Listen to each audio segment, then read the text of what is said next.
എല്ലാവർക്കും നമസ്കാരം. യതീഷയുടെ spirit of Rama എന്ന അധ്യാത്മരാമായണം അടിസ്ഥാനപരമായി ചെയ്യുന്ന ഒരു പര്യവേക്ഷണ സീരീസാണിത്.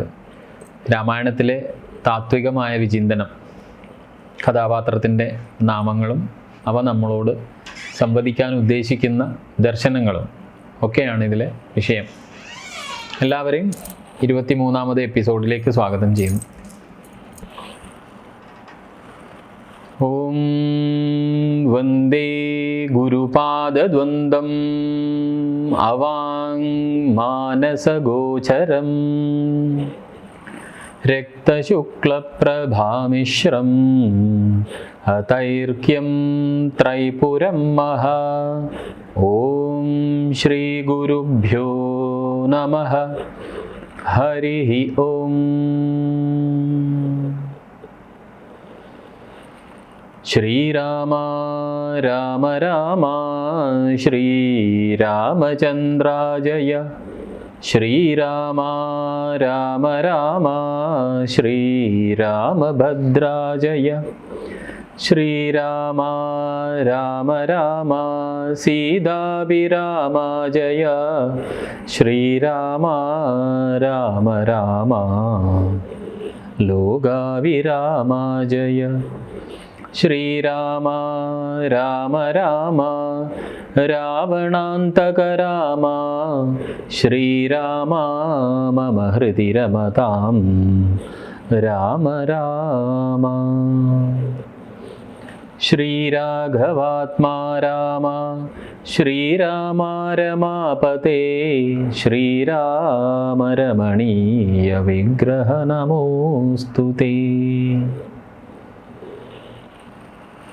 നാരായണായ നമോ നാരായണായ നമോ നാരായണായ നമോ നാരായണായ നമഃ. ശ്രീരാമനാമം പാടി വന്ന പൈങ്കിളിപ്പെണ്ണേ, ശ്രീരാമചരിതം നീ ചൊല്ലിടുമടിയാതെ. ശാരിക പൈതൽ താനും വന്നിച്ചു വന്യന്മാരെ, ശ്രീരാമസ്മൃതിയോടെ പറഞ്ഞു തുടങ്ങിനാൾ. അപ്പോൾ കഴിഞ്ഞ എപ്പിസോഡുകളിൽ നമ്മൾ ഹനുമാൻ്റെ സാന്നിധ്യവും അതിൻ്റെ തത്വങ്ങളും ഒക്കെ വിശദീകരിച്ചു. അതിൽ തന്നെ കിഷ്കിന്ധാകാന്ഡം നമ്മുടെ ചക്രവ്യവസ്ഥയിലെ മൂലാധാര ചക്രമാണെന്ന് നമ്മൾ പറഞ്ഞു. അതിൽ തന്നെ സുഗ്രീവിൻ്റെ തത്വവും ഹനുമാൻ്റെ കുതിപ്പും രാമൻ എന്ന ഉത്തേജക ശക്തിയും ഊർജത്തിൻ്റെ പരിവർത്തനത്തിൻ്റെ തുടക്കമിടുന്ന ശക്തിയായും ഒക്കെ നമ്മൾ കണ്ടു. ഇനി ഇതിനെ വാൽമീകി രാമായണത്തിലെ ഏടുകൾ അല്ലെങ്കിൽ കാണ്ഡങ്ങൾ നമ്മുടെ ശരീരത്തിലെ ചക്രവിന്യാസവുമായിട്ട് ബന്ധപ്പെടുത്തുന്ന ഒരു ദർശനമുണ്ട്. അതെങ്ങനെയാണെന്ന് പറഞ്ഞാൽ, അയോധ്യ എന്നുള്ളത് സഹസ്രാര ചക്രമായിട്ടും ശുദ്ധമായ ബോധത്തെയും പ്രപഞ്ചക്രമത്തെയും പ്രതിനിധീകരിക്കുന്ന ശ്രീരാമൻ്റെ ദിവ്യമായ ഉദ്ഭവം. അത് അയോധ്യ എന്നുള്ളത് ആത്മാവിൻ്റെ ഉറവിടത്തെയും ദൈവീകമായുള്ള അല്ലെങ്കിൽ ഈശ്വരമായുള്ള അതിൻ്റെ ബന്ധത്തെയും അതുമായിട്ടുള്ള അതിൻ്റെ റിലേഷനെയാണ് ശരിക്കും അവിടെ പ്രതീകവൽക്കരിക്കുന്നത്. അപ്പോൾ അയോധ്യ എന്നുള്ളത് സഹസ്രാര ചക്രത്തെ ബന്ധപ്പെടുത്തി നമുക്ക് ചിന്തിക്കാം. ശുദ്ധബോധം അവിടെ നിന്നാണ് പ്രപഞ്ചത്തിൻ്റെ ക്രമത്തെ പ്രതിനിധാനം ചെയ്യുന്ന. കാരണം ശ്രീരാമൻ ധർമ്മപുരുഷനാണ്, ധാർമ്മികമായ വ്യക്തിത്വത്തിന് ഉടമയാണ്. അതുകൊണ്ട് തന്നെ പ്രപഞ്ചത്തിൻ്റെ ക്രമമായ ഋതം, ആ ഋതത്തെ പാലിക്കുന്നയാൾ. അയോധ്യ ആത്മാവിൻ്റെ ഉറവിടമാണ്. അതുപോലെ ഈശ്വരനുമായുള്ള അതിൻ്റെ ബന്ധം, ആത്മാവിൻ്റെ അതായത് ജീവാത്മാവും പരമാത്മാവും തമ്മിലുള്ള ബന്ധത്തെ പ്രതീകവൽക്കരിക്കുന്നതാണ് അയോധ്യ. ഇനി ശ്രീരാമൻ്റെ വനവാസത്തിൻ്റെ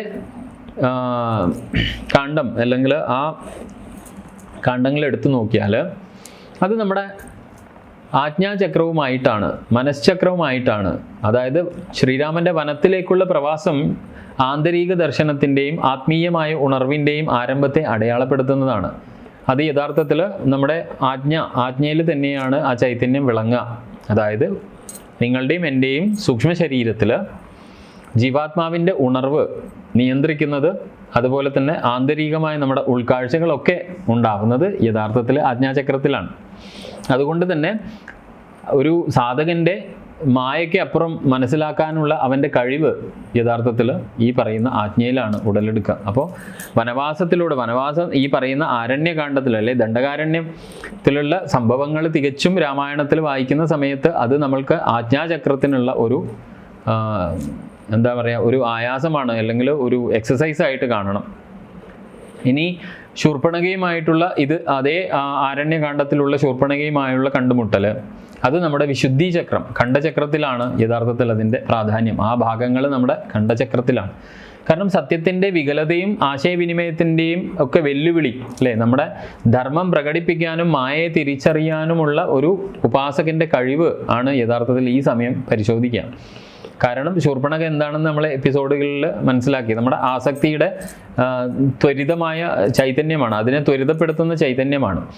അപ്പോൾ സത്യത്തിൻ്റെ വികലത അല്ലേ, യഥാർത്ഥത്തിൽ നമ്മുടെ യഥാർത്ഥ സത്യത്തിൽ നിന്ന് മനുഷ്യനെ വികലതയിലേക്ക് നയിച്ചു കൊണ്ടുപോകുന്ന, അതുപോലെ തന്നെ ആശയവിനിമയത്തിൻ്റെ വെല്ലുവിളികൾ ഒക്കെ, അവിടെ ദൂഷണനൊക്കെ നമ്മൾ പരിചയപ്പെട്ടു. അപ്പോൾ ഇത് ആ സംഭവങ്ങൾ വരുന്ന സമയത്ത് നമ്മൾ വിശുദ്ധിയാണ് കേന്ദ്രീകരിക്കേണ്ടത്. അവിടെ ആ ഉപദേശങ്ങളൊക്കെ നമ്മൾക്ക് ഈ പറയുന്ന ധർമ്മം പ്രകടിപ്പിക്കാനും മായയെ തിരിച്ചറിയാനുമുള്ള ഒരു സാധകൻ്റെ കഴിവിനെയാണ് നമ്മൾ ആ സമയത്ത് ഉയർത്തേണ്ടത്. ഇനി സുവർണമാനിൻ്റെ, അതായത് മാരീചനായ ആ സുവർണമാനിൻ്റെ സീതയുടെ, അതിനെ തുടർന്നുണ്ടായ സീതയുടെ അപഹരണം, അത് യഥാർത്ഥത്തിൽ നമ്മുടെ അനാഹത ചക്രമാണ്, ഹൃദയചക്രമാണ്. കാരണം അത് വാഞ്ഛ, അതുപോലെ തന്നെ മായ, വൈകാരികമായ പ്രക്ഷോഭം, അതുവഴി ഹൃദയത്തിൻ്റെ പരീക്ഷണങ്ങളെ പ്രതിഫലിപ്പിക്കുന്നതാണ്. കാരണം ഹൃദയത്തിനെ എപ്പോഴും ഭ്രമിപ്പിക്കുന്ന മായ പോലെയുള്ള ആവരണങ്ങൾ അല്ലെങ്കിൽ അതിൻ്റെ പ്രതിഭാസങ്ങൾ,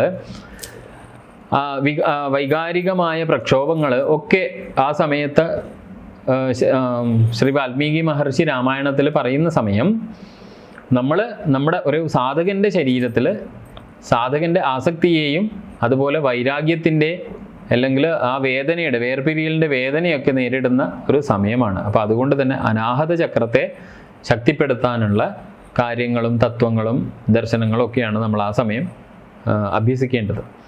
ഇനി ഇപ്പോൾ നമ്മൾ സംസാരിക്കുന്ന കിഷ്കിന്ധാകാന്ഡം യഥാർത്ഥത്തിൽ മൂലചക്രമാണ്, അല്ലെങ്കിൽ മൂലാധാര ചക്രമാണ്.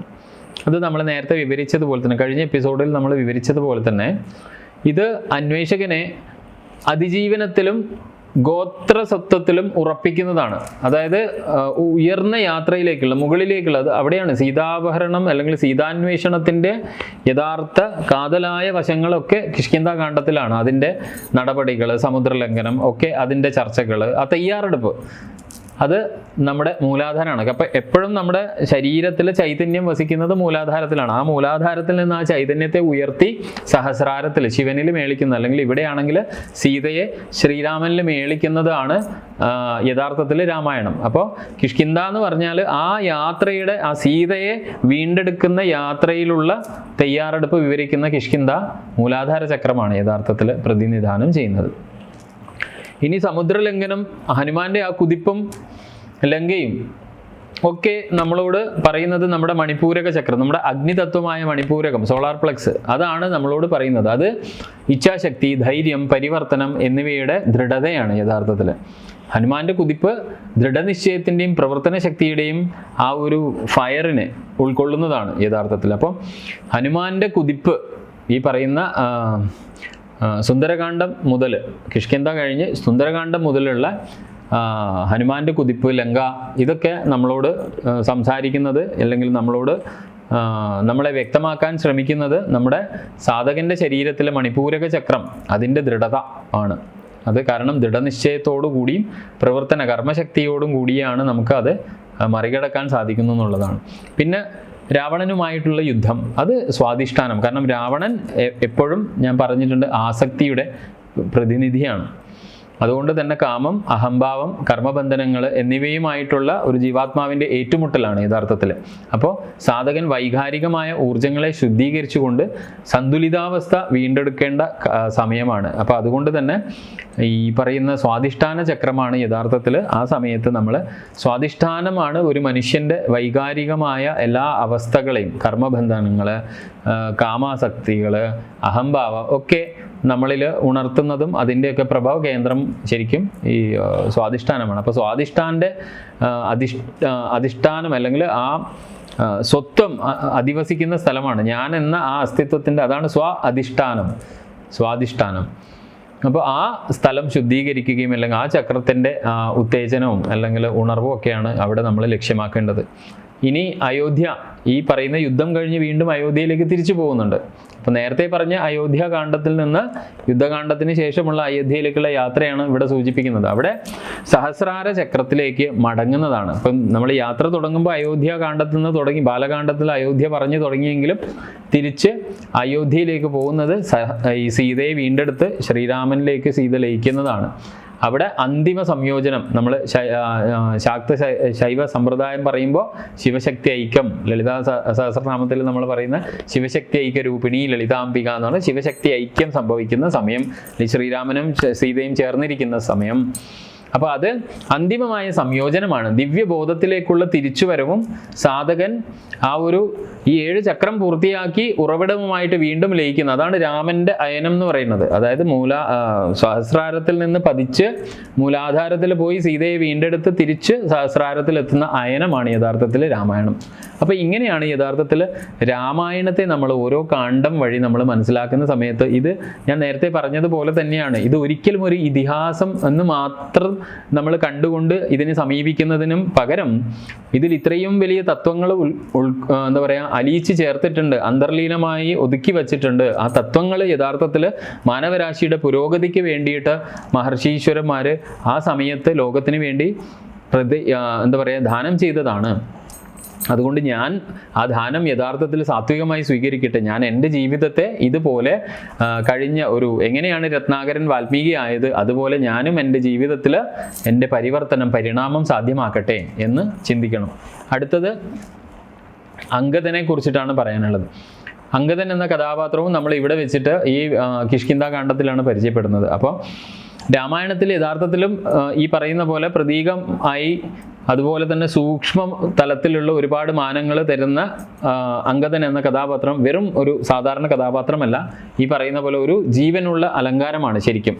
രാമായണത്തിൽ അദ്ദേഹത്തിൻ്റെ പങ്ക് പ്രതീകാത്മക അർത്ഥത്തിൽ പറഞ്ഞാൽ വളരെ ചിട്ടയോടെ അടുക്കി വെച്ചിട്ടുണ്ട്. എങ്ങനെയാണ്? ഒന്നാമത് നോക്കുമ്പോൾ തന്നെ അദ്ദേഹം തലമുറകൾക്കും വിശ്വസ്തതകൾക്കും ഇടയിലുള്ള ഒരു പാലമാണെന്ന് കാണാം.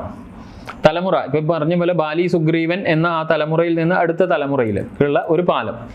അതുപോലെ തന്നെ സമാധാനത്തിൻ്റെയും ശക്തിയുടെയും ദൂതനാണ് അംഗദൻ എന്ന് നമുക്ക് മനസ്സിലാക്കാൻ സാധിക്കും. പിന്നെ മൂന്നാമതായിട്ട് ആന്തരികമായ ശക്തിയുടെയും ഭക്തിയുടെയും പ്രതീകമാണ് അംഗദൻ. കാരണം അദ്ദേഹം വിലപിക്കുന്നതൊക്കെ കാണുന്നുണ്ട്. കാരണം ശ്രീരാമൻ്റെ നിർദ്ദേശം പ്രവർത്തിക്കാൻ കഴിഞ്ഞിട്ടില്ലെങ്കിൽ ഞാൻ ദേഹത്യാഗം ചെയ്യും എന്നൊക്കെ ഉള്ള സമയം ഇതൊക്കെയാണ് പ്രതീകവൽക്കരിക്കുന്നത് അദ്ദേഹത്തിൻ്റെ ഗുണങ്ങൾ. ഇപ്പോൾ തലമുറകൾക്കും വിശ്വസ്തതകൾക്കും ഇടയിലുള്ള പാലം എന്ന് പറയാൻ കാരണം ശ്രീരാമനാൽ കൊല്ലപ്പെട്ട തൻ്റെ അച്ഛൻ അല്ലേ, ബാലിയുടെ മകനും സുഗ്രീവൻ്റെ, അതായത് രാമൻ്റെ സഖ്യകക്ഷിയാണ് സുഗ്രീവൻ. ആ സുഗ്രീവൻ്റെ അനന്തരവനുമാണ് അംഗദൻ. അപ്പോൾ കർമ്മസംഘർഷങ്ങളുടെ അനുരഞ്ജനത്തെ ഉൾക്കൊള്ളുന്നതാണ് യഥാർത്ഥത്തിൽ അംഗദൻ എന്ന കഥാപാത്രം. അദ്ദേഹം ധാർമ്മിക തുടർച്ചയെ യഥാർത്ഥത്തിൽ പ്രതിനിധീകരിക്കുന്നതാണ്. അതായത് വംശാവലി ഉണ്ടായിരുന്നിട്ടും അതായത് ബാലിയുടെ ഒരു സാമ്രാജ്യവും എല്ലാ ഇതും ഉണ്ടെങ്കിലും അദ്ദേഹം തൻ്റെ പിതാവിൻ്റെ മരണത്തെ തുടർന്ന് പ്രതികാരമല്ല തിരഞ്ഞെടുത്തത്, നീരസമല്ല തിരഞ്ഞെടുത്തത്, പകരം നീതി തിരഞ്ഞെടുത്തു. അതുകൊണ്ടാണ് സുഗ്രീവനുമായി ചേർന്ന് പോകാൻ അദ്ദേഹം തീരുമാനിക്കുന്നത്. അല്ലാതെ എൻ്റെ അച്ഛൻ്റെ ഘാതകനെ പകരം വീട്ടണം എന്നുള്ള ധാരണയിൽ അദ്ദേഹം പ്രവർത്തിച്ചിട്ടില്ല. അതുകൊണ്ട് തന്നെയാണ് അദ്ദേഹം ധാർമ്മികമായ പിന്തുടർച്ചയെ പ്രതിനിധീകരിക്കുന്ന വ്യക്തിത്വമാണെന്ന് പറയാൻ കാരണം. ഇനി അദ്ദേഹത്തിൻ്റെ ഉപമകൾ നോക്കിയാൽ, അല്ലെങ്കിൽ അദ്ദേഹത്തിൻ്റെ അലങ്കാരങ്ങൾ നോക്കിയാൽ, അല്ലെങ്കിൽ അദ്ദേഹത്തിൻ്റെ പ്രതീകവൽക്കരണം നോക്കിയാൽ, അംഗദൻ ബാലിയുടെ പാരമ്പര്യവും ശ്രീരാമൻ്റെ ദൗത്യവുമായ ആ 2 തരം ആയുധങ്ങൾ അല്ലേ, ശ്രീരാമൻ്റെ വൈരുദ്ധ്യമാണ് ശ്രീരാമൻ്റെ ദൗത്യം യഥാർത്ഥത്തിൽ. അത് രണ്ടും തമ്മിൽ ബന്ധിപ്പിക്കുന്ന ഒരു കണ്ണി എന്ന് വേണമെങ്കിൽ പറയാം. സമാധാനത്തിൻ്റെയും ശക്തിയുടെയും ദൂതനാണെന്നും നമ്മൾ കുറച്ച് നേരത്തെ പറഞ്ഞു. അതെന്താണ് യഥാർത്ഥത്തിൽ ഈ പറയുന്ന ലങ്കയിലെ സംഭവ വികാസങ്ങളുമായിട്ട് താരതമ്യം ചെയ്യുമ്പം അംഗദനെ രാവണൻ്റെ കൊട്ടാരത്തിലേക്ക് ഒരു ദൂതനായിട്ട് അയക്കുന്നുണ്ട് കഥാസന്ദർഭത്തിൽ. അദ്ദേഹത്തിൻ്റെ കാല് വളരെ ദൃഢമായി അദ്ദേഹം വെച്ചിട്ട് ആ ചലിക്കാത്ത അചഞ്ചലമായ ദൃഢനിശ്ചയത്തിൻ്റെയും ദിവ്യ വിശ്വസ്തതയുടെയും പ്രതീകമായിട്ട് മാറുന്നത് കാണാം. അതിനി വരുന്ന കഥാഭാഗത്തിൽ നമുക്ക് പറയാനുള്ളതാണ്. അപ്പം അദ്ദേഹം അവിടുന്ന് വെല്ലുവിളിക്കുന്നുണ്ട്, കഴിയുമെങ്കിൽ എൻ്റെ ഈ ദൃഢതയുള്ള കാല് നീക്കുക എന്ന് അദ്ദേഹത്തിൻ്റെ വെല്ലുവിളി വെറും ശരിക്കും ഒരു ധൈര്യം മാത്രമല്ല, അത് യഥാർത്ഥത്തിൽ ഒരു യോഗമുദ്രയാണ്, താന്ത്രികമായ ഒരു ആംഗ്യമാണ്. കാരണം അടിസ്ഥാനത്തിൻ്റെയും ആത്മീയ അധികാരത്തിൻ്റെയും ഒരു മുദ്രയാണ് യഥാർത്ഥത്തിൽ ആ ഒരു വെല്ലുവിളി. അപ്പം ശരിക്കും സൂക്ഷ്മമായി അംഗദൻ്റെ കാല് യഥാർത്ഥത്തിൽ ഒരു അച്ചുതണ്ടിനെ പോലെയാണ്. എല്ലാ കുഴപ്പങ്ങൾക്കിടയിലും, എല്ലാ ആ ചാക്രികതയായ പ്രശ്നങ്ങളുടെ ഒക്കെ ഇടയിൽ ധർമ്മത്തിൻ്റെ അചഞ്ചലമായ ഒരു ആക്സിസ് എന്ന് പറയില്ലേ, ഒരു ആക്സിൽ എന്ന് പറയില്ലേ, അത് തന്നെ. അപ്പോൾ ധർമ്മത്തിൻ്റെ ഒരു അച്ചുതണ്ടായിട്ട്, അചഞ്ചലമായ ഒരു കേന്ദ്രശക്തിയായിട്ട് വസിക്കുന്നത് കാണാം. ഇത് തന്നെ അദ്ദേഹത്തിൻ്റെ മൂന്നാമത് ഒരു ഗുണം പറയുന്നത് ആന്തരികമായ ശക്തിയുടെയും ഭക്തിയുടെയും പ്രതീകമായിട്ട് അദ്ദേഹം, അതായത് ചെറുപ്പമായിരുന്നിട്ടും അംഗദൻ അപാരമായ വീര്യവും ജ്ഞാനവും ഒക്കെ പ്രകടിപ്പിക്കുന്ന ഒരു കഥാപാത്രമാണ്, അല്ലെങ്കിൽ ഒരു വ്യക്തിത്വമാണ്. ശ്രീരാമനോടുള്ള അദ്ദേഹത്തിൻ്റെ ഭക്തി പാരമ്പര്യമായിട്ട് യഥാർത്ഥത്തിൽ ലഭിച്ചതല്ല, മറിച്ച് അദ്ദേഹം തിരഞ്ഞെടുത്തതാണ്. അപ്പോൾ ഇത് അദ്ദേഹത്തെ സ്വയം സാക്ഷാത്കരിച്ച ഭക്തിയുടെ പ്രതീകമാക്കി മാറ്റുന്നുണ്ട്. കാരണം യഥാർത്ഥത്തിൽ നമ്മൾ പോകുന്ന വഴി യഥാർത്ഥത്തിൽ പാരമ്പര്യത്തിലൂടെ അല്ലാതെ സ്വയം തിരിച്ചറിവ്, അതാണ് ആത്മസാക്ഷാത്കാരം. സ്വയം തിരിച്ചറിവിലൂടെ നമ്മൾ തിരഞ്ഞെടുക്കുന്നത്. അംഗദൻ അങ്ങനെയാണ് ചെയ്തത്, സ്വയം തിരിച്ചറിവിലൂടെ തിരഞ്ഞെടുത്തതാണ്. പിന്നെ അദ്ദേഹത്തിൻ്റെ അംഗദൻ എന്ന് പറയുന്ന ആ വാക്കിന് കവചം എന്നുള്ള ഒരു അർത്ഥവും കൂടെയുണ്ട്. അദ്ദേഹത്തിൻ്റെ പേര് യഥാർത്ഥത്തിൽ ഒരു സേവനത്തിലൂടെയുള്ള ആ കവചമായിരിക്കുന്ന ശ്രീരാമൻ്റെ ആ ദൗത്യത്തിൻ്റെ ഒരു കവചം എന്ന് വേണമെങ്കിൽ തന്നെ പറയാം. സീതാന്വേഷണ സമയത്ത് വാനരയെ നയിക്കുന്നതും, അദ്ദേഹം സൈന്യത്തിൻ്റെ ആഭരണം, വിശ്വസ്തതയുടെ രത്നം എന്നൊക്കെ അദ്ദേഹത്തെ ശരിക്കും നമുക്ക് വേണമെങ്കിൽ അഭിസംബോധന ചെയ്യാം. യുവത്വത്തിൻ്റെ ആ ഒരു യുവാവായിരിക്കെ ധർമ്മത്തിൻ്റെ മൂർത്തിഭാവമായി അദ്ദേഹം പെരുമാറുന്നത് നമ്മൾ കാണുന്നുണ്ട്. ഇനി സൂക്ഷ്മാർത്ഥത്തിൽ ശരിക്കും യോഗ ദർശന പ്രകാരവും താന്ത്രിക ദർശന പ്രകാരം ഉള്ള സമാനതകൾ, അനുരണങ്ങളൊക്കെ നമുക്ക് കാണാം. കാരണം അംഗദനെ നമ്മൾ നേരത്തെ പറഞ്ഞ പോലെ നമ്മുടെ ശരീരത്തിലെ ചക്രവുമായി ബന്ധപ്പെട്ടിട്ട് നോക്കിയാൽ അത് ഇച്ഛാശക്തിയുടെയും പരിവർത്തനത്തിൻ്റെയും കേന്ദ്രമായിരിക്കുന്ന ഒരു അവസ്ഥ നമുക്ക് കാണാം. സീതയെ അന്വേഷിക്കുന്നതിൽ അദ്ദേഹത്തിൻ്റെ തീക്ഷ്ണമായ ദൃഢനിശ്ചയവും അദ്ദേഹത്തിൻ്റെ നേതൃത്വ പാഠവും യഥാർത്ഥത്തിൽ ആ എന്താ പറയുക, ഒരു സൗരോർജ ശക്തിയെ പ്രതിനിധാനം ചെയ്യുന്നതാണ്. അതുപോലെ തന്നെ അംഗദൻ എന്നതിലെ അക്ഷരങ്ങൾ അഗ്നി, അംഗദ, അംഗദ എന്ന് പറയാം, അഗ്നി, അതുപോലെ ദകാരം, ധാനം എന്നിവയായിട്ട് പ്രതിനിധീകരിക്കുന്നതാണ്. അപ്പം പരിവർത്തനാത്മകമായ അഗ്നിയെ ധർമ്മപരമായ പ്രവർത്തനത്തിലേക്ക് നയിക്കുന്ന ഒരു വ്യക്തി എന്നുള്ള രീതിയിലാണ് ആ പദം യഥാർത്ഥത്തിൽ. അതായത് പരിവർത്തനാത്മകമായ അഗ്നി, ട്രാൻസ്ഫോർമേഷണൽ ഫയർ, അതിന് ധർമ്മപരമായ, ആ അഗ്നിയെ ധർമ്മപരമായ പ്രവർത്തനത്തിലേക്ക് നയിക്കുന്ന ഒരു വ്യക്തിത്വം. അംഗദൻ യഥാർത്ഥത്തിൽ ധർമ്മപരമായ യോദ്ധാവ് അല്ലേ, അല്ലെങ്കിൽ ഒരു യുവാവിൻ്റെ മാതൃകയാണ്. പാരമ്പര്യമായി ലഭിച്ച കർമ്മത്തെ മറികടന്ന് ദിവ്യമായ ലക്ഷ്യത്തിനായുള്ള ഒരു കഥാപാത്രമായി മാറുന്നയാൾ. കാരണം അദ്ദേഹത്തിന് വേണമെങ്കിൽ ബാലിയുടെ നിഗ്രഹത്തിന് ശേഷം രാജാവായി തുടരാം, സുഗ്രീവനുമായി ഏറ്റുമുട്ടാം. അദ്ദേഹം അത് തിരഞ്ഞെടുക്കാതെ ദിവ്യമായ ലക്ഷ്യത്തിന് വേണ്ടിയിട്ട് അദ്ദേഹത്തിൻ്റെ ജീവൻ ഒഴിഞ്ഞു വെക്കുന്നു. ഇപ്പം രാമായണത്തിലെ അംഗദൻ വെറും ഒരു വാനര രാജകുമാരൻ മാത്രമല്ല, അവൻ ശ്രീരാമൻ്റെ ദൗത്യത്തിൻ്റെ ആ ദൗത്യത്തിൻ്റെ എല്ലാ ഭാഗങ്ങളെയും അലങ്കരിക്കുന്ന ധർമ്മത്തിൻ്റെ ഒരു പ്രതിനിധിയാണ്. യുവത്വത്തിൻ്റെ ദൃഢനിശ്ചയത്തിൻ്റെ അചഞ്ചലമായ ഒരു പില്ലറാണ്, ഒരു സ്തംഭമാണ് ശരിക്കും. കഴിഞ്ഞ കർമ്മങ്ങൾക്കും ഭാവിയിലെ വിമോചനത്തിനും ഇടയിലുള്ള ഒരു അനുരഞ്ജനം ആണ് യഥാർത്ഥത്തിൽ അംഗദൻ. കാരണം ബാലിയുടെ കഴിഞ്ഞ കാലത്തിലെ കർമ്മങ്ങളും പക്ഷെ അതുമായിട്ട് ഒരു ബന്ധമില്ലാത്ത ഭാവി വിമോചനത്തിനും ഇടയിലുള്ള ഒരു പാലം, ഒരു അനുരഞ്ജനത്തിൻ്റെ പാലമായിട്ട് അദ്ദേഹത്തിൻ്റെ കഥാപാത്രത്തെ നമ്മൾക്ക് കാണാൻ സാധിക്കും.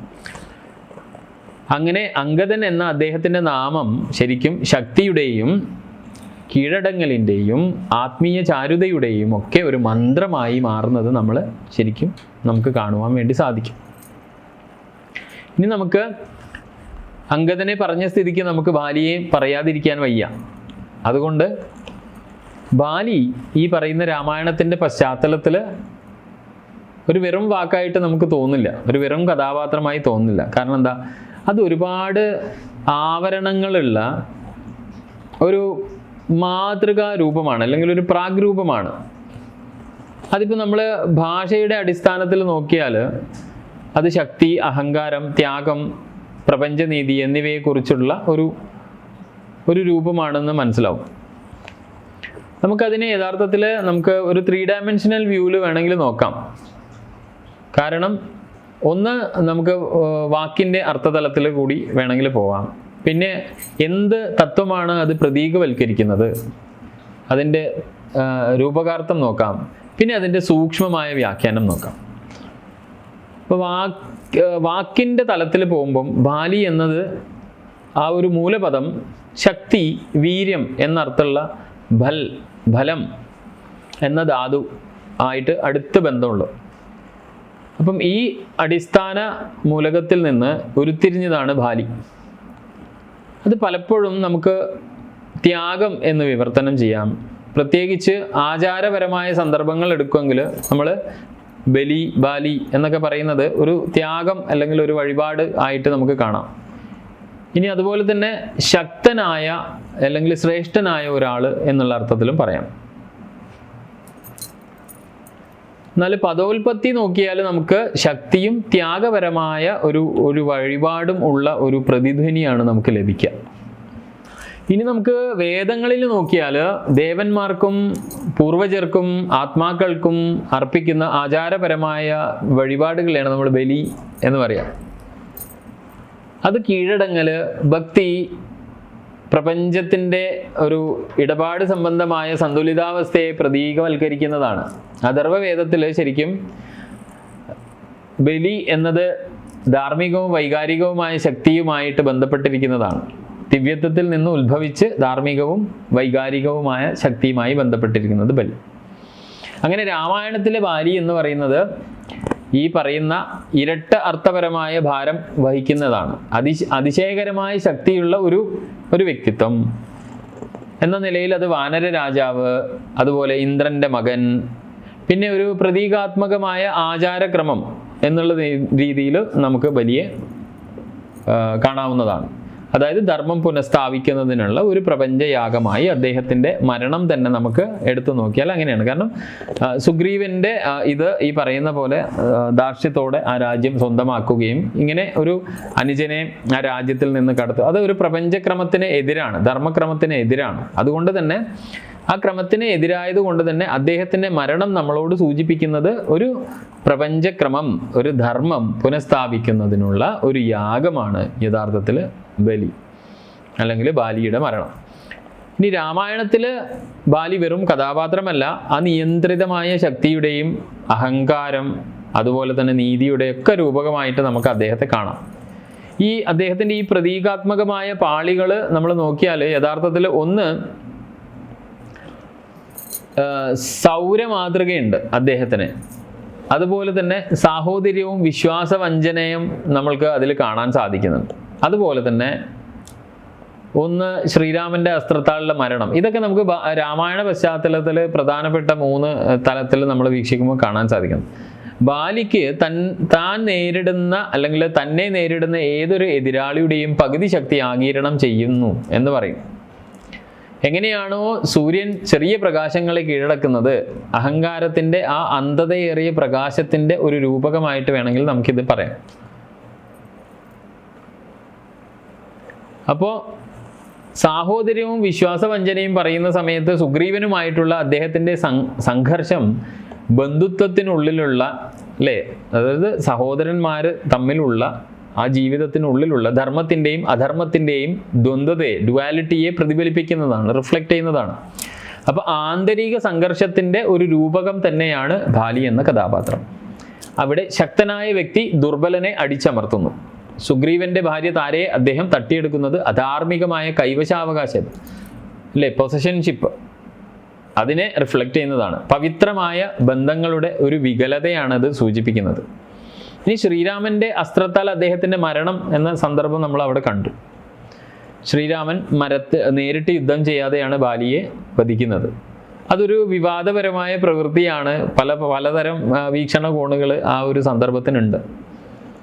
എന്നാൽ തത്വമീമാംസാപരമായി അത് ആഴമേറിയതുമാണ്.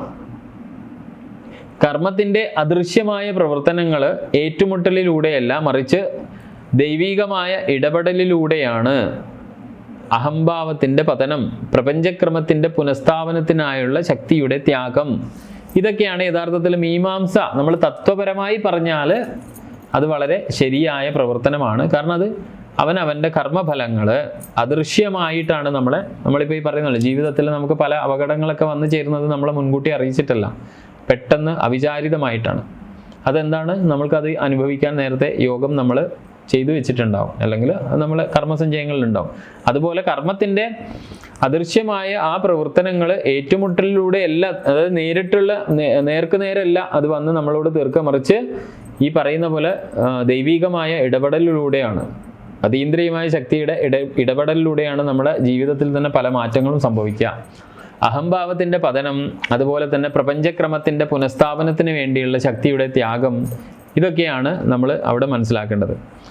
ഇനി ഇതിൻ്റെ നിഗൂഢമായ ഒരു മാനം, സൂക്ഷ്മമായ മാനം ഏതാണ്? തലം ഏതാണ്? അത് ഒരു തന്ത്രത്തിൻ്റെയോ യോഗശാസ്ത്രത്തിൻ്റെയോ ഒരു കണ്ണാടിയിലൂടെ നോക്കിയാൽ ബാലിയെ നമുക്ക് ശരീരത്തിലെ ചക്ര സംവിധാനങ്ങളിലേക്കൊക്കെ നമുക്ക് മാപ്പ് ചെയ്യാൻ വേണ്ടി സാധിക്കും. അത് ശരിക്കും മണിപൂരക ചക്രമായിട്ടാണ് നമുക്ക് ബന്ധപ്പെടുത്താൻ സാധിക്കുക എളുപ്പം.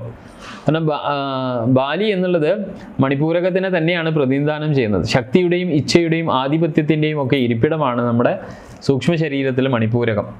അസംസ്കൃതമായ ശക്തിയെ കീഴടക്കി ജ്ഞാനമാക്കി മാറ്റുന്നതാണ് യഥാർത്ഥത്തിൽ അദ്ദേഹത്തിൻ്റെ ഈ പറയുന്ന പോലെ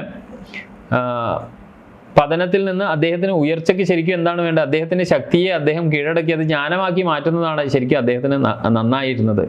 അങ്ങനെയാണെങ്കിൽ ആത്മീയ ഉയർച്ചയ്ക്ക് ആവശ്യമായ ഒരു അവസ്ഥ അദ്ദേഹത്തിന് വന്നു ചേർന്നേനെ.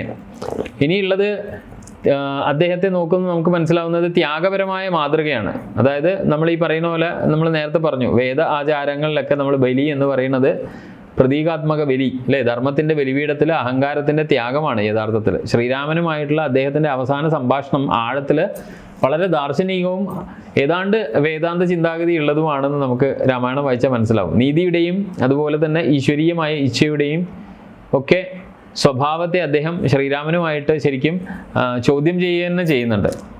പിന്നെ ഒരു നായകൻ്റെ ഒരു നിഴൽ അദ്ദേഹത്തിന് എപ്പോഴും ഉണ്ട്. കാരണം അദ്ദേഹം ഒരു നിഴൽ പുരുഷനാണ്. ശ്രീരാമൻ ഒരു ആദർശ പുരുഷനാണെങ്കിൽ അതിന് നേരെ വിപരീതമാണ് ബാലി. ശ്രീരാമൻ സംയമനം പാലിക്കുന്നിടത്ത് ബാലി പ്രേരക ശക്തിയായിട്ടാണ്. അതുപോലെ തന്നെ ശ്രീരാമൻ ധർമ്മമായി വസിക്കുന്നിടത്ത് ബാലി വ്യക്തിപരമായ നീതിയാണ്, തൻ്റെ വ്യക്തിപരമായ നീതിക്ക് പ്രാധാന്യം കൊടുക്കുന്ന ആളാണ്. അപ്പോൾ അവരുടെ ഏറ്റുമുട്ടൽ ഒരു മാനസികവും ആത്മീയവുമായ തലത്തിലാണ്. ഒരു നായകൻ തൻ്റെ വിധി നിറവേറ്റാൻ അവൻ്റെ നിഴലിനെ നേരിടുകയും മറികടക്കുകയും തന്നെ വേണം. കാരണം നമ്മൾക്ക് എപ്പോഴും ഒരു ഛായ നിഴൽ നമ്മൾക്ക് ഉണ്ടാവും. നമ്മുടെ യഥാർത്ഥ പ്രകൃതത്തിൻ്റെ ഈ പറയുന്ന ഓപ്പോസിറ്റായ ഒരു ഛായ ഉണ്ടാവും നമുക്ക്. അതിനെ മറികടക്കുന്ന സമയത്താണ് നമ്മൾ യഥാർത്ഥത്തിൽ ജീവിതത്തിൽ മുൻപോട്ടേക്ക് വളരെ സമഗ്രമായി നമുക്ക് സഞ്ചരിക്കാൻ സാധിക്കുള്ളൂ എല്ലാ തലത്തിലും. ഇനി താരതമ്യം ചെയ്താൽ ഈ പറയുന്ന പോലെ മറ്റ് സംസ്കാരങ്ങളിലൊക്കെ നോക്കിയാൽ ബാലിയെ പോലത്തെ കഥാപാത്രം നമുക്ക് കാണാൻ സാധിക്കും. ഗ്രീക്ക് പുരാണത്തിൽ അക്കില്ലിസ് ഏകദേശം ബാലിയോട് സാമ്യമുള്ളവരാണ്. അജയ്യനാണ് അദ്ദേഹമെങ്കിലും വിധിയാൽ വധിക്കപ്പെട്ടവനാണ്. അങ്ങനെ കാണാം. ഇപ്പം ശൈവതന്ത്രത്തിൽ ബാലിയെ പോലെ യഥാർത്ഥത്തിൽ നമുക്ക് ഭൈരവനെ കാണാം. ഭയാനകവും ശക്തനും എന്നാൽ ആത്യന്തികമായി പവിത്രമായ എല്ലാ പരിധികളുടെയും കാവൽക്കാരനായി നിൽക്കുന്ന ആളായിട്ട് കാണാം. ഇനി നമുക്ക് ബാലിയിലൂടെ നമ്മൾ അടുത്ത കഥാപാത്രത്തിൽ എത്തുന്നത് നമ്മൾ സീതാന്വേഷണ സമയത്ത് ഹനുമാനും അംഗദനും ഒക്കെ പരിചയപ്പെട്ട സ്വയംപ്രഭ എന്ന ആ യോഗിനിയാണ്. രാമായണത്തിൻ്റെ പശ്ചാത്തലം നോക്കിയാൽ സ്വയംപ്രഭ എന്ന വാക്ക് ഒരു പ്രകാശമാനമായ ഒരു മാതൃകയാണ് യഥാർത്ഥത്തിൽ. സ്വയംപ്രഭ, പ്രകാശം, അത് ആന്തരിക പ്രകാശം, സ്വയംഭരണജ്ഞാനം, ആത്മീയ മാർഗനിർദ്ദേശം എന്നിവയ്ക്കുള്ള ഒരു ഉദാഹരണമാണ്. നമുക്ക് അത് ഈ പറയുന്ന പോലെ തന്നെ 3 തരത്തിൽ പര്യവേഷണം ചെയ്യാം. അതിൻ്റെ വാക്കിൻ്റെ തലത്തിൽ വാക്കിൻ്റെ അർത്ഥം നോക്കാം. അതുപോലെ തന്നെ അതിൻ്റെ പ്രതീകം എന്താണ്, അത് ആ ഒരു കഥാപാത്രം യഥാർത്ഥത്തിൽ എന്തിനെയാണ് പ്രതീകവൽക്കരിക്കുന്നത്, പ്രതിനിധാനം ചെയ്യുന്നത്, പിന്നെ അതേ കഥാപാത്രത്തിന് എന്ത് സൂക്ഷ്മവശമാണ് നമ്മൾ ആത്മീയ തലത്തിലേക്ക് മനസ്സിലാക്കാനുള്ളത്. ഇങ്ങനെ ഒരു കഥാപാത്രത്തെ നമ്മൾ എപ്പോഴും ഈ 3 ഡയമെൻഷനിൽ നോക്കണം. സ്വയം പ്രഭ വാക്കിൻ്റെ തലത്തിൽ നോക്കിയാൽ, നിഘണ്ടുശാസ്ത്രപരമായി നോക്കിയാൽ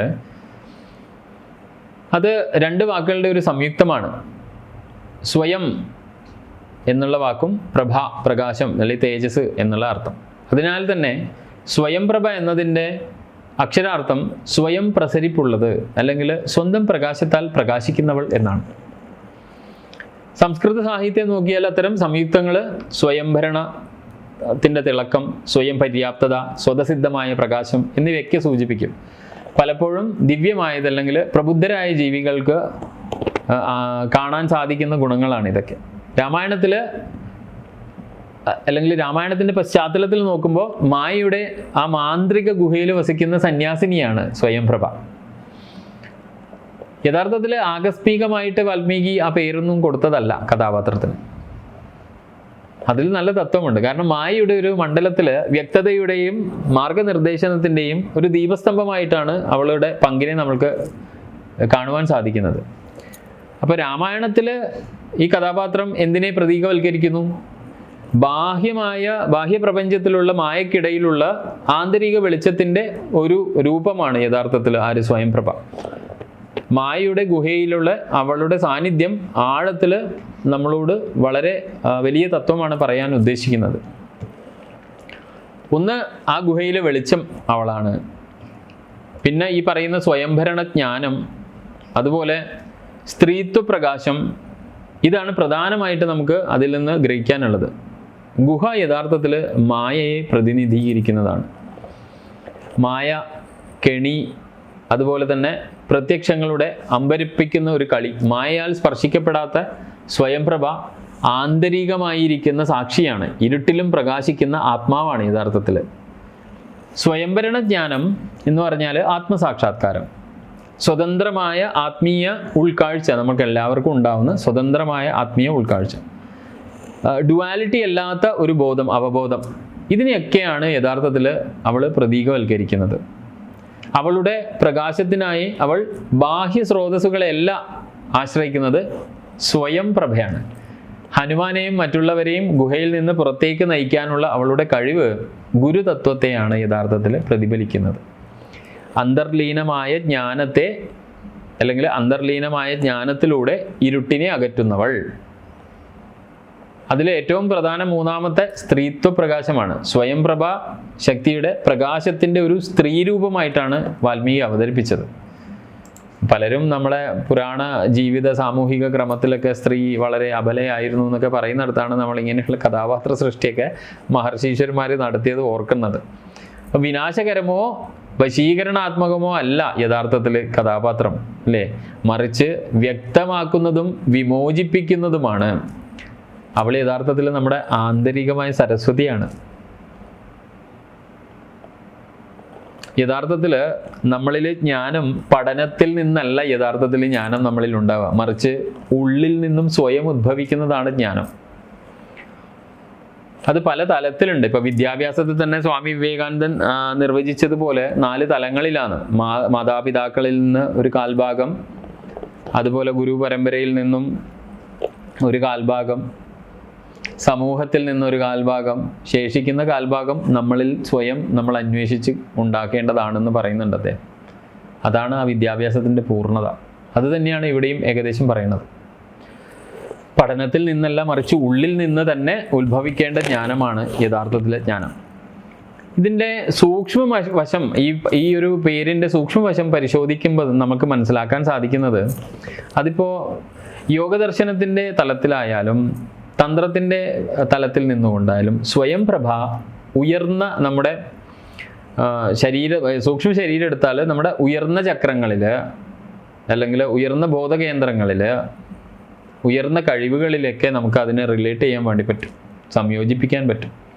അതുകൊണ്ട് തന്നെ ഗുരുതത്വം എന്ന് പറഞ്ഞുകൊണ്ട് തന്നെ ആജ്ഞാചക്രവുമായിട്ടാണ്. അവളുടെ സ്വയം പ്രകാശം അത് അവബോധമാണ്, അത് വ്യക്തതയാണ്, അത് ആന്തരിക ദർശനമാണ്. ഇവയുടെ കേന്ദ്രമായ ആജ്ഞാചക്രവുമായിട്ട് യോജിക്കുന്നതാണ് ആ കഥാപാത്രം. അപ്പം മായയെ തുളച്ചു കയറുന്ന വിവേചനത്തിൻ്റെ വെളിച്ചമാണ് അവൾ.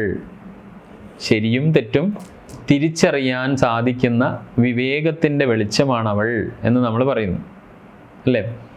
അപ്പോൾ ഇത് തന്നെയാണ് അവളെ ആജ്ഞാചക്രവുമായിട്ട് ബന്ധപ്പെടാനുള്ള അല്ലെങ്കിൽ ബന്ധപ്പെടുത്താനുള്ള കാരണം.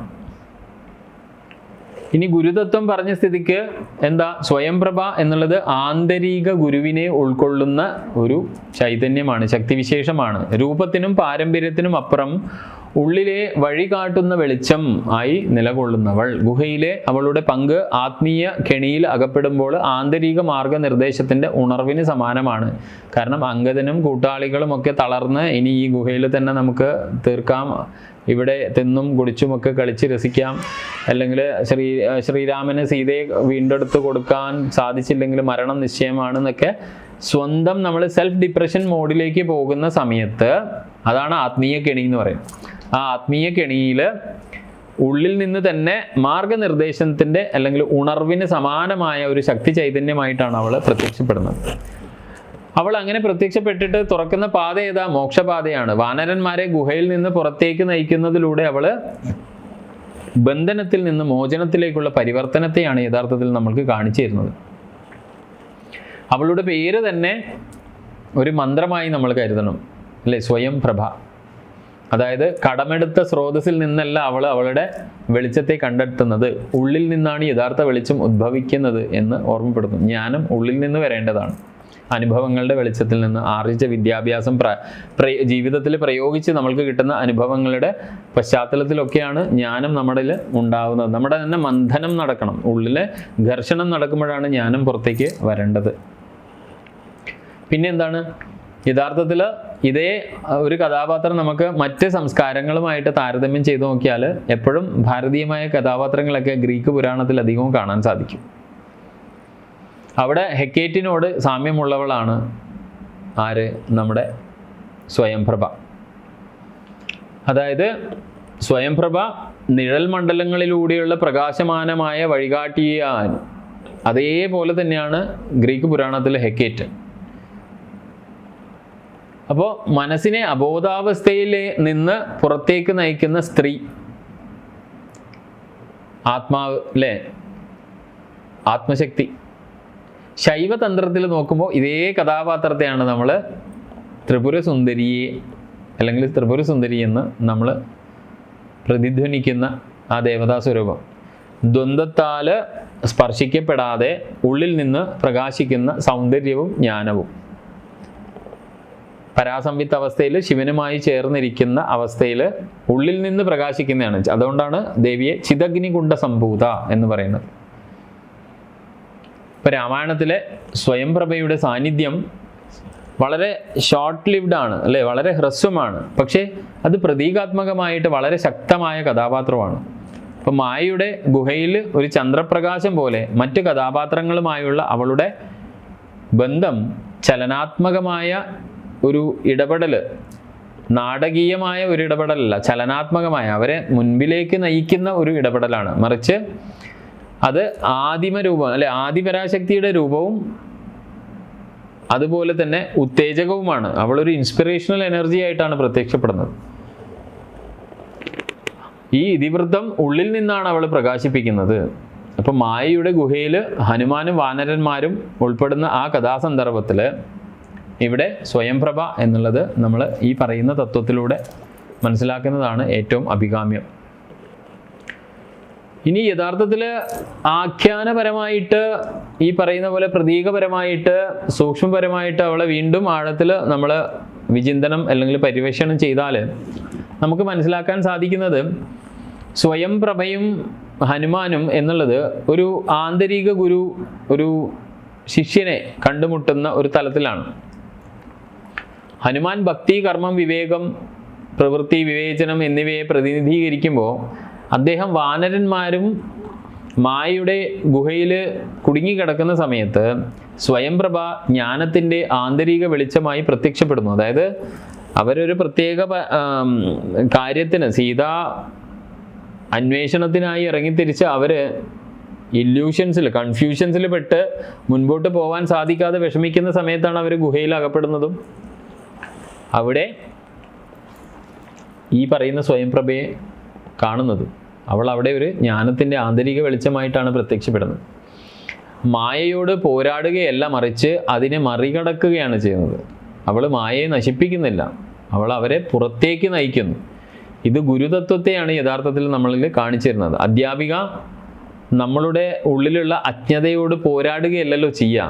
നമ്മളുടെ ഒരു അധ്യാപകനോ അധ്യാപികയോ അല്ലെങ്കിൽ ഒരു ഗുരുവോ നമ്മുടെ ഉള്ളിലുള്ള അജ്ഞതയോട് യുദ്ധമല്ല പ്രഖ്യാപിക്കുക, അതിനപ്പുറത്തേക്കുള്ള വഴി അതാണ് നമുക്ക് കാണിച്ചു തരാം. അപ്പോൾ നിഗൂഢമായിട്ട് അല്ലെങ്കിൽ സൂക്ഷ്മമായിട്ട് പറഞ്ഞാൽ ഹനുമാന് അവളുമായുള്ള ആ കൂടിക്കാഴ്ച ഒരു ത്രികാലജ്ഞാനമാണ്. നമ്മൾ പറയില്ല, തൃക്കണ്ണ് തുറക്കുന്നത് പോലെയാണ്. ലങ്കയിലേക്കുള്ള അദ്ദേഹത്തിൻ്റെ കുതിപ്പിന് മുമ്പുള്ള അവബോധജന്യമായ ഒരു വ്യക്തതയുടെ നിമിഷമാണ് അത് അവിടെ യഥാർത്ഥത്തിൽ നമ്മൾ കാണുന്നത്. അപ്പോൾ സ്വയം പ്രഭയും മായയും വളരെയേറെ ബന്ധം രാമായണത്തിൽ നമുക്ക് കാണാൻ വേണ്ടി സാധിക്കും. മായയ്ക്കുള്ളിലുള്ള വെളിച്ചം, ആ ഗുഹ ഭരിക്കുന്നത് മായ എന്ന മന്ത്രവാദിനിയാണ്. അവൾ ജീവികളെ ആനന്ദത്തിലും മായയിലും കുടുക്കി കളയുന്നു. സ്വയംപ്രഭ എന്ന് പറഞ്ഞാൽ അവളുടെ വിപരീതമാണ്. എന്നാൽ അവരുമായിട്ട് എതിർപ്പിലൂടെയല്ല, മറിച്ച് അവളെ ആ മായയുടെ അതിരുകൾ താണ്ടി അവൾ മിഥ്യക്കുള്ളിലെ സത്യമാണ്, മായക്കുള്ളിലെ സത്യമാണ് സ്വയംപ്രഭ. അങ്ങനെ സ്വയംപ്രഭ സംയോജിത സ്ഥാനം അല്ലേ, ശക്തിയുടെ താന്ത്രികമായ ആ ഡ്വാലിറ്റിയെ പ്രതിഫലിപ്പിക്കുന്നതാണ്. ഒരു ഭാഗത്ത് ബന്ധനശക്തിയായി മായ, ആ ബന്ധനശക്തിയിൽ നിന്ന് വിമോചിപ്പിക്കുന്ന വെളിച്ചമായി സ്വയംപ്രഭ. ഇത് രണ്ടും തന്ത്രത്തിൻ്റെ വീക്ഷണത്തിൽ നോക്കിയാൽ ഒരു ദ്വന്ദ്വതയാണ്, സംയോജിതമായിരിക്കുന്ന ദ്വന്ദ്വത. നെഗറ്റീവ് ആൻഡ് പോസിറ്റിവിറ്റി എന്ന് പറയില്ല, നമ്മളൊരു സൃഷ്ടി ക്രിയേറ്റ് ചെയ്യണമെങ്കിൽ ഇറ്റ് ഷുഡ് ഹാപ്പൺ എന്ന് പറയും. അപ്പോൾ സ്വയംപ്രഭയും ഇനി വാനരന്മാരുടെ കാര്യം എടുത്താലോ, ഒരു കളക്റ്റീവ് ഇൻ്റലിജൻസ് ആണ് യഥാർത്ഥത്തിൽ, അല്ലെങ്കിൽ കളക്റ്റീവ് കോൺഷ്യസ്, കളക്റ്റീവ് ഈഗോ ആണ് യഥാർത്ഥത്തിൽ ആര്, വാനരന്മാർ. അങ്ങനെ ആ കൂട്ടായ ബോധത്തെ അവൾ ഉണർത്തുന്നു. വാനരന്മാർ വളരെ ആവേശഭരിതരും ഊർജ്ജസ്വലരും ഒക്കെയാണ്, കാരണം ഈഗോയിസ്റ്റിക് ആണ്. പലപ്പോഴും പ്രവർത്തനത്തിൽ നോക്കിയ സമയത്ത് അവർ ആകെ ദിശ കിട്ടാണ്ട് കൺഫ്യൂസ്ഡ് ആയ ആൾക്കാരാണെന്നും കാണാം. സ്വയംപ്രഭയുടെ ഡയറക്ഷൻസ് ആണ്, മാർഗനിർദ്ദേശമാണ് യഥാർത്ഥത്തിൽ ഈ പറയുന്ന കഥാസന്ദർഭത്തിൽ അവരുടെ കൺഫ്യൂഷൻ താൽക്കാലികമായിട്ട് നിർത്തുന്നത്. അപ്പോൾ അത് റിഫ്ലക്ഷൻ്റെയും ക്ലാരിറ്റിയുടെയും അതുപോലെ തന്നെ ട്രാൻസിഡൻസ്, വഴിതിരിച്ചു വിടലിൻ്റെയും ഒക്കെ ഒരു, അല്ലെങ്കിൽ ട്രാൻസ്ഫോർമേഷൻ്റെ ഒരു നിമിഷമാണ് യഥാർത്ഥത്തിൽ. കളക്റ്റീവ് ഈഗോയെ ട്രാൻസ്ഫോം ചെയ്യാനുള്ള ഒരു ഇന്നർ നോളജ് ആണ് യഥാർത്ഥത്തിൽ ആര്, സ്വയംപ്രഭ. അപ്പോൾ അവരെ രക്ഷപ്പെടാൻ അനുവദിക്കുക മാത്രമല്ല ചെയ്തത്, അവർക്ക് ആ സമയത്ത് എന്താണോ ലക്ഷ്യബോധം നഷ്ടപ്പെട്ട ആളാണ് ഞാനും നിങ്ങളും ജീവിതത്തിൽ കൺഫ്യൂസ്ഡ് ആവുക.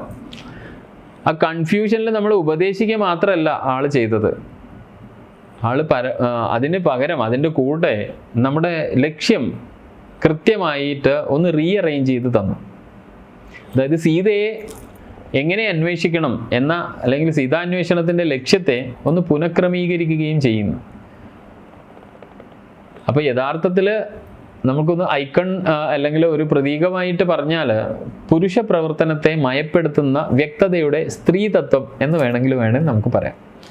പുരുഷതത്വം വളരെ ചടുലമായി ഈ പറയുന്ന പോലെ അൺഫോക്കസ്ഡ് ആയിട്ടൊക്കെ ചെയ്യുന്ന സ്ഥലത്ത് അതിനെ മയപ്പെടുത്തുന്ന വ്യക്തതയുടെ, ക്ലാരിറ്റിയുടെ ഒരു ഫെമിനൈൻ തത്വമാണ്, പ്രിൻസിപ്പിളാണ് സ്വയംപ്രഭ എന്ന് വേണമെങ്കിൽ നമുക്ക് പറയാം. അപ്പം ഇന്ന് ഈ എപ്പിസോഡിൽ നമുക്ക് സ്വയംപ്രഭയുടെ ഇത്രയും കാര്യങ്ങൾ അല്ലെങ്കിൽ തത്വങ്ങൾ, ദർശനങ്ങളൊക്കെ നമ്മൾ മനസ്സിലാക്കി. സൂക്ഷ്മമായ വശങ്ങൾ, അതുപോലെ തന്നെ പദാർത്ഥം എന്താണ്, പ്രതീകങ്ങൾ എന്താണ് എന്നൊക്കെ നോക്കി. ഇനി ഇതിൻ്റെ തുടർച്ച നമുക്ക് അടുത്ത എപ്പിസോഡിൽ വീണ്ടും ചെയ്യാം. അപ്പം യതീശ എല്ലാ എപ്പിസോഡിലെയും ഈ ഒരു ദർശനങ്ങൾ അല്ലെങ്കിൽ ഇതിലെ തത്വങ്ങൾ, ഇതിൻ്റെ പാഠഭാഗങ്ങൾ ഒക്കെ ജനങ്ങളിലേക്ക് എത്തിക്കാൻ ശ്രമിക്കുന്ന അതേ ഇൻറ്റൻസിറ്റിയോടുകൂടി നിങ്ങളും ഞങ്ങളുടെ കൂടെ ഉണ്ടാവണം. പരമാവധി ഈ എപ്പിസോഡൊക്കെ നിങ്ങളുടെ സുഹൃത്തുക്കൾക്കും ബന്ധുമിത്രാദികൾക്കും ഒക്കെ ഷെയർ ചെയ്തിട്ട് ഇങ്ങനെയുള്ള മൂല്യവത്തായ ഈ അറിവുകളൊക്കെ എല്ലാവരിലേക്കും എത്തിക്കാൻ ഞങ്ങളുടെ ഭാഗമാവണമെന്ന് അഭ്യർത്ഥിച്ചുകൊണ്ട് ഇത്രയും നേരം എന്നെ കേട്ട നിങ്ങൾക്ക് എല്ലാവർക്കും ഹൃദയത്തിൻ്റെ ആഴങ്ങളിൽ നിന്ന് നന്ദി പറഞ്ഞുകൊണ്ട് ഞാൻ നിർത്തുന്നു. നന്ദി, നമസ്കാരം.